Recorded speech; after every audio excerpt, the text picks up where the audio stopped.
Hello, and welcome to part 2 of my series looking at AI tools and tools with AI capabilities and seeing how they might fit into the design process. My name is Charlotte. I am a product designer working for a software consultancy called Crafted. And today we are checking out Attention Insight. Attention Insight is a heat mapping tool primarily. It uses AI to predict where users' attention might fall on a screen. So as you can see here, I have uploaded the target landing page just to see some of the Attention Insights capabilities. Overall, I really like the options that it offers, both in terms of analyzing user attention and giving you very specific feedback from this page. So you can see there's the traditional heat map view, and then they also provide this percentage of attention that I really like. I like having specific numbers to point to. It also gives you benchmarks for those numbers, which are really helpful in identifying what areas of the page need the most improvements. So as you can see here, it's identified the primary CTA at 1.7% attention, and the average is 5%. So that is an area I know I will need to improve to get up to the average for users to notice this main action I want them to take on the page. Something I would like to see here in the future is advice for how I might improve that percentage of attention. These numbers are super helpful, but they don't really tell me what is lacking. Is it contrast? Is it placement? Is it size? I would love to see some specific advice there. I would also like to see it be a little bit more accurate in its predictions. I think it's great that it is trying to automatically predict these areas rather than the user having to go and manually highlight everything.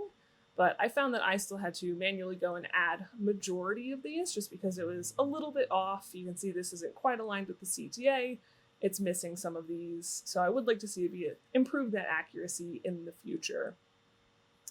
Then lastly, it has this above the fold, below the fold feature, which is super helpful to see. I know above the fold comes up in a lot of conversations. It's great to know what content users might see upon immediate landing.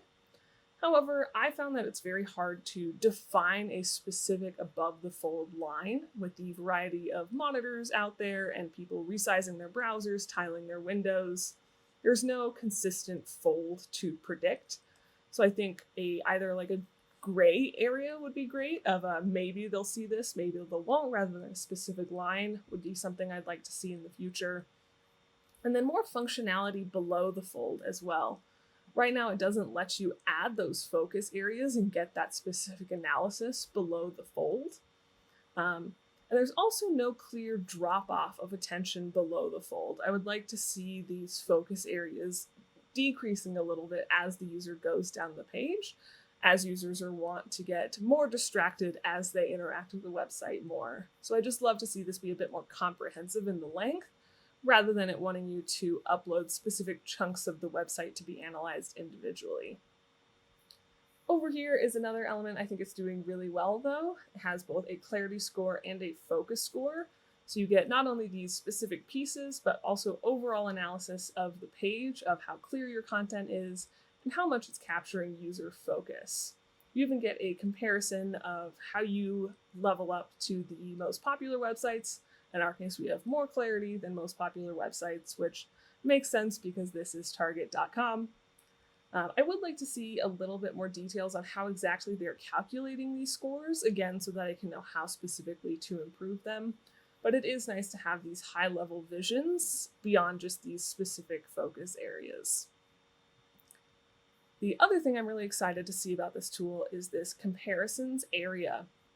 So same tool really, this heat mapping tool, but it allows you to put two very similar designs side by side, and it'll rank them in comparison to each other. So you can see clarity increased, CTAs increased, and the overall header visibility dropped though, likely because they added the CTA that's competing with it.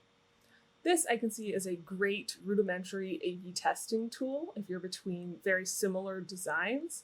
I can see this helping very much to narrow down in what makes it to the final cut, or if you have a wide range of designs, comparing a lot of them to narrow in on specific paths you want to take for future testing. So overall, I think this is a really promising tool. I don't know if it's quite at the level that I would integrate it into my daily process yet, but it is certainly one that I am going to keep an eye on. I can see it being integrated into that design finalization process where I'm either analyzing a website, identifying top areas to improve, or if I am at very high fidelity designs and I want to know what direction makes most sense for me to go with them for handing off to software developers, I think this would be a great tool for making those more informed decisions. So definitely one to keep an eye on, and I'm looking forward to the improvements it makes.